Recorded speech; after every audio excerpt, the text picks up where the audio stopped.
आजच्या भागामध्ये आपण खूप महत्त्वाचा म्हणजे बोर्डाला विचारला जाणारा एक प्रमेय पाहणार आहोत. प्रमाणाचा मूलभूत प्रमेय खूप VIP प्रमेय आहे. याची सिद्धता परीक्षेला विचारतात किंवा याच्यावरचं गणित तरी परीक्षेला विचारतात, म्हणून फार महत्त्वाचं आहे.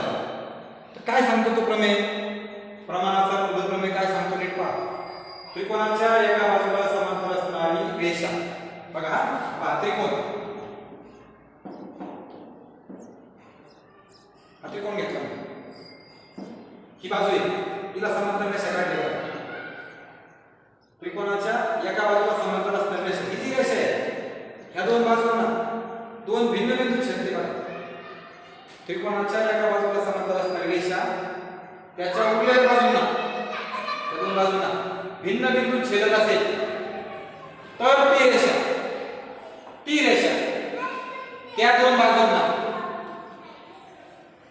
प्रमाणात विभागते. म्हणजे काय? प्रमाणात विभागते म्हणजे काय? ही जी रेषा आहे, या बाजूचे दोन तुकडे आहेत की नाही, या दोन तुकड्यांचा भागाकार बरोबर या दोन तुकड्यांचा भागाकार. म्हणजे काय? ही रेषा या दोन बाजूंना परत पाहा, ह्या बाजूला समांतर असणाऱ्या रेषा काढल्या, म्हणजे L समांतर BC एका बाजूला समांतर आहे, दुसऱ्या दोन बाजू आहेत AB आणि AC, त्यांना ती D आणि E मध्ये छेदते. ही रेषा या दोन बाजूंना छेदते ना, तर त्याच बाजूंना ती प्रमाणात विभागते. म्हणजे याचे दोन तुकडे AD भागिले DB आणि AE भागिले AC हे दोन गुणोत्तर सारखे असतात, म्हणून साथ दिलेले बघा मी.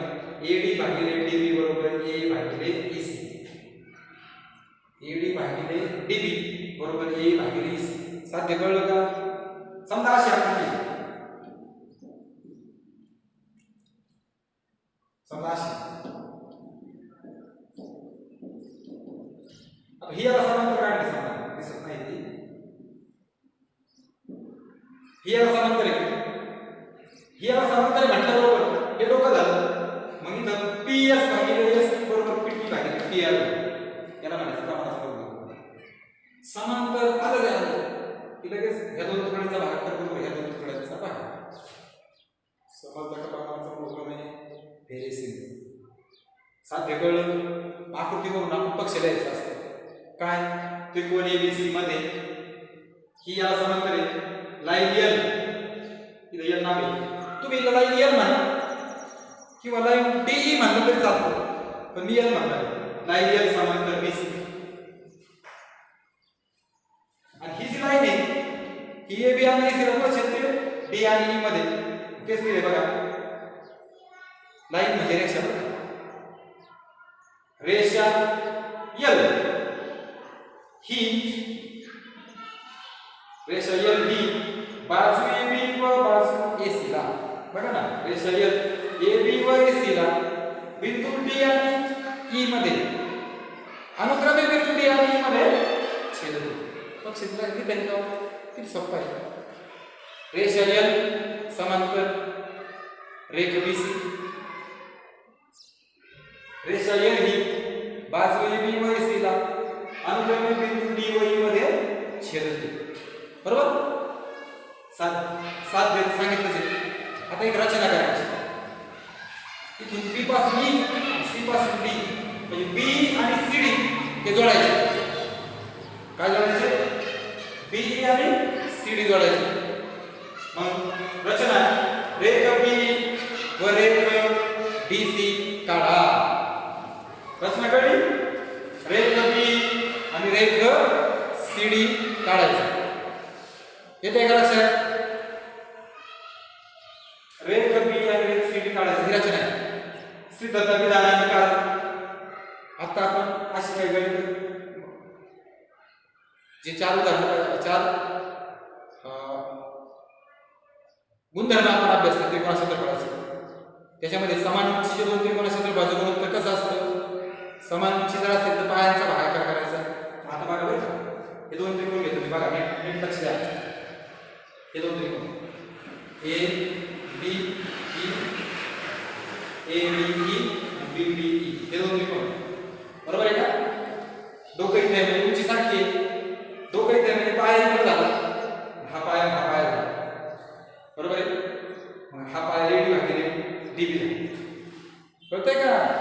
याची उंची सारखी आहे.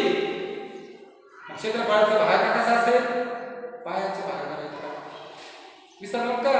उदाहरण क्रमांक 2 समान उंचीच्या त्रिकोणांच्या क्षेत्रफळाचे गुणोत्तर हे त्यांच्या संगत पायांच्या प्रमाणात असते. बघा बरं, याचं क्षेत्रफळ भागिले क्षेत्रफळ एरिया ऑफ एडीई भागिले एरिया ऑफ बीडी बरोबर. एडी भागिले डीबी, एडी भागिले डीबी समान उंचीचे त्रिकोण. जसे हे घेतले दोन तसे हे दोन त्रिकोण हे असं एडीई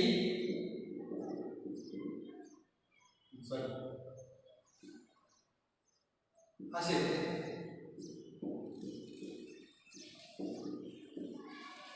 बघा ना, ए बी सी डी दिसतात का तुम्हाला? डोकं इथे म्हणजे पाय दोघांचे डोकं सारखं आहे म्हणजे उंची सारखी. पायांचा भाग याचा पाय ए याचा पाय ए याचं क्षेत्रफळ भागिले क्षेत्रफळ बरोबर ए भागिले सी. हा कोण आहे? A D E area of ED भागिले एरिया ऑफ सी डी बरोबर ए भागिले ई सी समान उंचीचे त्रिकोण समान उंचीचे त्रिकोण. कळलं का नाही? किती सोपं आहे. मग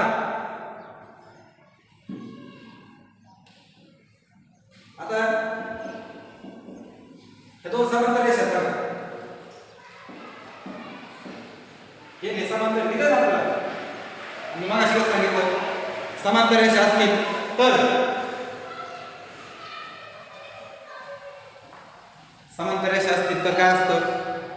त्या समांतर रेषामध्ये असणारी ज्या आकृती येतील त्यांची काय सारखी असते? उंची सारखी असते. काय सारखी असते? उंची असते. येते का लक्षात? मग आता इथे उंची सारखी बघा, याच्यामध्ये असणारे त्रिकोण मी दोन त्रिकोणाची नावं सांगतो बघा. याच्या खालचा त्रिकोण आणि याच्या खालचा त्रिकोण बीडीई आणि सीडीई बघा बरं. बीडीई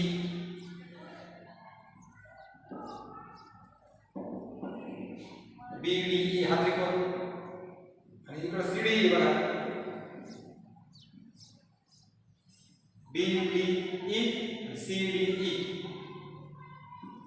हे बाई बीडीई सीडीई हे दोन त्रिकोण दिसत आहेत का? तुम्ही नीट पाहिलं समांतर रेषामध्ये असल्यामुळे याची उंची सारखी. बीडीई मध्ये डी आला, सीडीई मध्ये डी आला, दोन्ही असे उलटे रेटले आहेत बघा. म्हणजे दोघांमध्ये काय कोणती बाजू सारखी आहे? डी. म्हणजे हा उलटे असल्यामुळे त्याचा झाला पाया. पाया समान उंची समान, पाया पण समान उंची पण समान, म्हणून समान पाया समान उंची म्हणजे दोघांच्या क्षेत्रफळाचं गुणोत्तर किती असेल? 1. चौथा गुणधर्म. किंवा दोघांचे क्षेत्रफळ कसे असतील? समान, म्हणून मी तिचा आकडा दिला बघा. Area of BDE sorry area of BDE बरोबर एरिया ऑफ सीडीई समान पाया व समान उंचीचे त्रिकोण. तिसरा कारण कळलं का? खूप सोपं आहे. आता मी काय करतो बघा, हा जो बीडी आहे आणि सीडी सारखी आहे ना, ह्या बीडीच्या ऐवजी 3 वरून आणि 1 वरून इथं फक्त बीडीच्या ऐवजी काय टाकतो? सीडी टाकतो बघा. इथं फक्त सीडी बघा. एरिया ऑफ एडी भागिले बीडीच्या ऐवजी काय करायचं? सीडी बघा. एरिया ऑफ सीडी बरोबर एडी तसाच आणि डीबी पण तसाच. मी काय केलं? फक्त बीडीच्या ऐवजी सीडी 3 चा उपयोग 1 मध्ये करा म्हणून विधान 1 व 3 वर 4 काढा लागला तुम्हाला. फक्त या बीच्या ऐवजी सी झाला 1 मध्ये, बाकी सगळं एकच लिहून एकच करून बघून लिहिलंय मी. फक्त बीच्या ऐवजी सी 3 वर. आता हे बघा डावीवर सारखे बघा. एरिया ऑफ एडी भागिले सीडी एडी भागिले सीडी. याची डावा सारखी आहे डावी बाजू आणि उजवी बाजू सारखी, म्हणून एडी भागिले डीबी बरोबर ए भागिले ईसी. किती वरून? 2 वर 4 वर 2 वर 4 वर. अशा पद्धतीने शिल्लक झाली. शेवटी हे तीन चिन्ह तीन टिंब द्यायचे म्हणून आणि ही ओळ आहे ना परत द्यायची 1 2 3 ओळी म्हणजे जो प्रमेय तो परत द्यायचा असतो आणि ही सिद्धता बोर्डाच्या दृष्टीने अतिशय महत्त्वाची आहे. ही प्रत्येकाला लर्न करावं लागेल म्हणजे पाठ करावं लागेल. पाठ करायची गरज नसते. जर तुम्हाला समजलं तर तुम्ही आकृती पटापटा लिहू शकता. शक्यतो आकृती लक्षात ठेवायची. प्रत्येकाने वही लिहून घ्यायची आणि न बघता सोडवायचा प्रयत्न करायचा. काय सांगितलं मी? न बघता सोडवायचा प्रयत्न करायचा. याच्यावर एक गणित आहे तुम्हाला.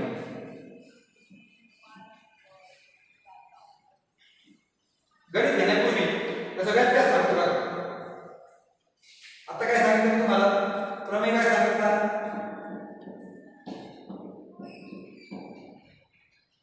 त्रिकोणाच्या एका बाजूला समांतर असणारी रेषा म्हणजे ही याला समांतर दिली आहे तुम्हाला. ही समांतर दिली बरोबर हे भागिले बरोबर हे भागिले झालं पाहिजे असणार रेषा. इतर दोन बाजूंना भिन्न बिंदू छेद असेल तर ती त्या दोन बाजूला काय करते? प्रमाणात विभागते. म्हणजे तुम्हाला दिले पक्षामध्ये हे दिले आणि साध्य काय आहे? AD भागिले AB बरोबर. आता व्यत्यास काय होईल? व्यत्यास म्हणजे साध्य पक्ष होतं पक्ष साध्य म्हणजे काय असेल? जर काही AD बघा का त्रिकोणामध्ये हे भागिले हे बरोबर हे भागिले हे असेल, ही रेषा दोन बाजूंना प्रमाणात विभागत असेल तर ती रेषा तिसऱ्या बाजूला समांतर असते. जर एक रेषा त्रिकोणाच्या दोन बाजूंना प्रमाणात विभागत असेल तर ती रेषा तिसऱ्या बाजूला समांतर असते. एखादी रेषा त्रिकोणाच्या दोन बाजूंना भिन्न बिंदू छेदून प्रमाणात विभागत असेल तर ती रेषा उरलेल्या बाजूला नाही उरलेल्या बाजूला समांतर असते. कळतंय का? आकृतीमध्ये बघा हा त्रिकोण ABC मध्ये जर काही AP आपण PB AP भागिले PB बरोबर AQ भागिले QC असेल तर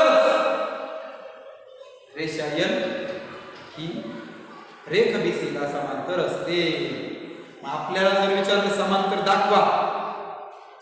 दाखवा म्हटलं तर व्यत्यास वापरायचा. काय वापरायचा? व्यत्यास वापरायचा. म्हणजे हे दोन गुणोत्तर सारखी आणायची. आणि जर आपल्याला समांतर दिलं तर आपण काय वापरायचा? प्रमेय वापरायचा. प्रमाणाचा मूलभूत प्रमेय. याचे एक उदाहरण बघा. आकृतीमध्ये PS दिलाय, SQ दिलाय, PT दिलाय, TR चार हे तुकडे दिलेत ना आणि विचारले तर रेषा L किंवा ला समांतर आहे का किंवा समांतर दाखवा. म्हणजे आपल्याला दाखवायचं समांतर काय करायचं? गुणोत्तर सारखे दाखवायचे. म्हणून मी 4 आहे, हे 8 आहे, हे 5 आहे, हे 10 आहे. म्हणून मी काय केलं बघा PS भागिले SQ बरोबर 4 भागिले 8 4 1 4 4 गुणे 8 1/2 आला. PT भागिले TR 5 भागिले 10 5 1 5 5 गुणे 10 1/2 आला. अरे बरोबर सारखे. म्हणून PS भागिले SQ बरोबर PT भागिले TR बरोबर 1/2. दोन्ही गुणोत्तर सारखे आहे म्हणून रेषा L किंवा रेख किंवा ला समांतर आहे. रेषा L समांतर किंवा काय वापरला आपण? प्रमाणाचा मूलभूत प्रमेयचा व्यत्यासाने प्रमाणाच्या प्रमुखच्या व्यत्यासाने. म्हणजे व्यत्यास कधी वापरायचा? समांतर विचारला असेल तर. आणि जर समांतर दिला असेल तर प्रमेय वापरायचा. कळलं का? उदाहरण विचारला आहे काय आपल्याला विचारलंय आपण व्यत्यास वापरायचा असतो. Is that clear? आता प्रमाणाच्या मूलभूत प्रमेयाचं एक गणित दिलंय आकृतीमध्ये.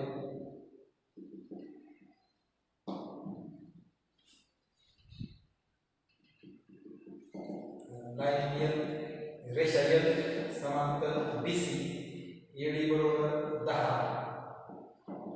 BD बरोबर 15 A बरोबर 20 तर EC काढा. बघा आपल्याला L समांतर BC याला समांतर दिले म्हटल्याबरोबर हे भागिले बरोबर हे भागिले हे, मग एडी भागिले डीबी बरोबर ए भागिले एसी प्रमाणाच्या मूलभूत प्रमेयाने झालं. किमती भरूया. एडी दिली 10, ही दिली 15, ही दिली 20 किंवा 5 घ्या काढायचं. ईसी काढायचं, तिला एक्स मिळेल. 10 छेद एडी टाकली डीबी टाकली 5 छेद एक्स तिरकस गुणाकार करून 10 गुणिले एक्स 5 गुणिले 15 एक्स इकडे गुणिले आला 15 इकडे गुणिले गेला. आता मला एक्स काढायचं आहे. हा गुणिले 10 भागिले होईल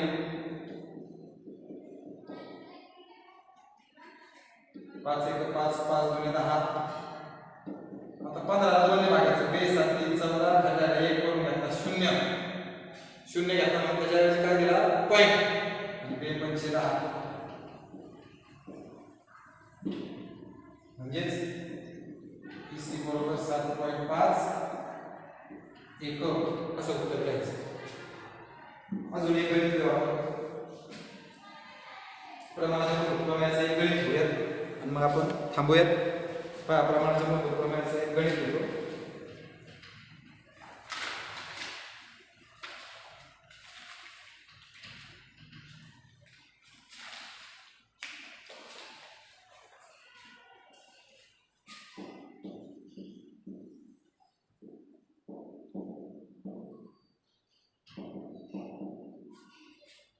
आकृतीमध्ये त्रिकोण एबीसी मध्ये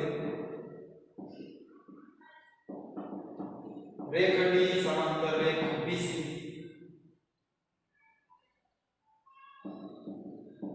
डीबी 5.4 सेमी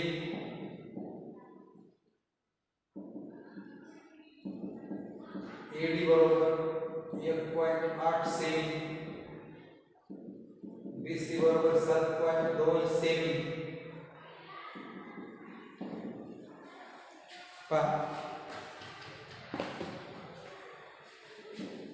मला त्रिकोण एबीसी मध्ये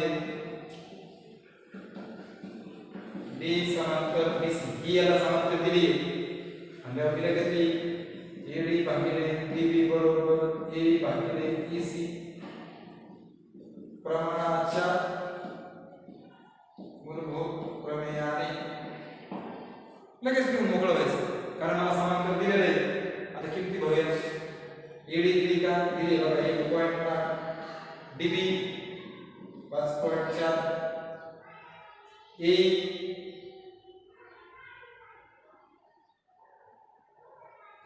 बीसी दिली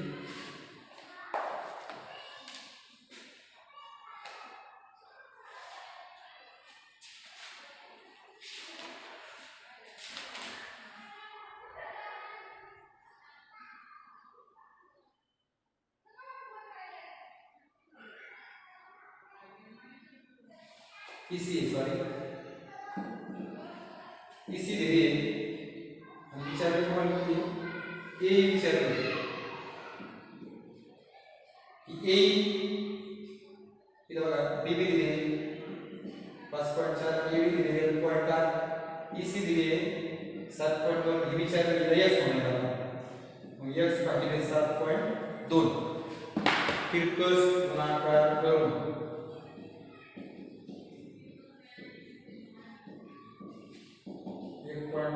7.2 x गुणिले 5.4 बघा तिरकस म्हणजे याने याला गुणायचं याने याला गुणायचं. आता x काढायचं की नाही हा गुणिले ह्या 5.4 याला इकडे हाकलून द्या. गुणिले असेल तर भागिले होतं अधिक असेल तर वजा होतं वजा असेल तर अधिक होतं. इकडून तिकडे जाताना किंवा तिकडून इकडे येताना उलटं होत असतं. हे गुणिले हे भागिले होते 1.8 गुणिले 7.2 भागिले 5.4 बरोबर कोण राहिलं x. आता हे कॅल्क्युलेशन करताना हे आकडेमोड करताना आधी काय करायचं पॉइंट हाकलून द्यायचं. लक्षात ठेवा काय हाकलून द्यायचं पॉइंट. म्हणजे इथं पॉइंट आहे x बरोबर. आता पॉइंट कसा हाकलून द्यायचं तुम्हाला सांगतो बघा. समजा हे असं 1.8 असेल हे कसं द्यायचं 18 पॉइंट 1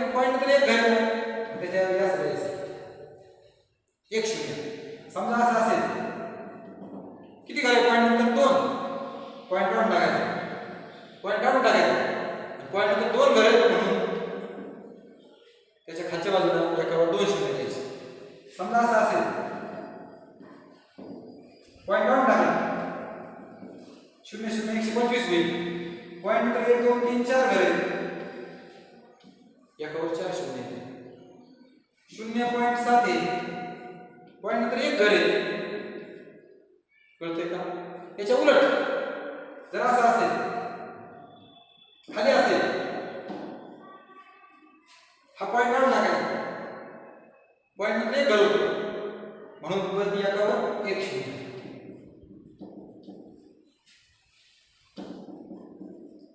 पॉईंट काढून टाकला पॉईंट तर 2 घर होते म्हणून वर एकावर शून्य आली 2 शून्य आली म्हणजे वरती पॉईंट सरकला तर खाली एकावर शून्य द्यायची आणि खाली सरकला तर वरती एकावर शून्य द्यायची लक्षात ठेवा मग आता बघा 18 गुणिले 72 छेद 54 मी सगळे पॉईंट काढून टाकले इथं पॉईंट किती घर 1 इथं पॉईंट किती घर 1 किती घर झाली 2 म्हणून खालच्या बाजूला एकावर 2 शून्य ठेवायचे खालची वर असेल तर खाली ठेवायचं खालचं हाकून दिलं तर खालचा पॉईंट हाकून दिलं तर वरती द्यायची शून्य आता खाली पॉईंट नंतर किती घर आहे 1 मग एकच आहे म्हणून एकावर 1 शून्य वरती द्यायचं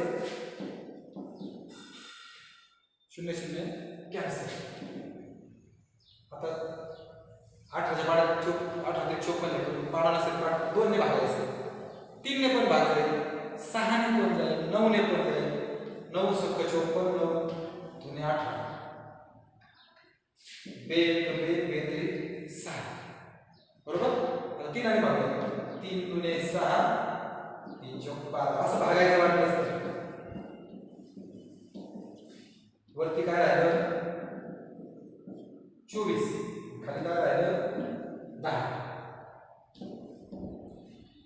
मग इथं पॉईंट काढून टाकला आपण खाली शून्य द्यायचं ना आता उलट करायचं खाली 1 शून्य आहे ना मग शून्य काढून घ्यायचं 1 शून्य काढून घेतल्यावर वर त्याच्या विरुद्ध बाजूला खालचा शून्य काढला तर वरती पॉईंट द्यायचा आणि वरचा शून्य काढला तर खाली पॉईंट द्यायचा खालचा 1 शून्य काढून घेतला मी काढून घेतला एकच होता म्हणून इकडे 1 घर पॉईंट दिले 2 शून्य असतील तर मी 2 घर दिले असतील 3 शून्य असतील तर 3 घर दिले असतील एक्स म्हणजे कोण आहे आपला ए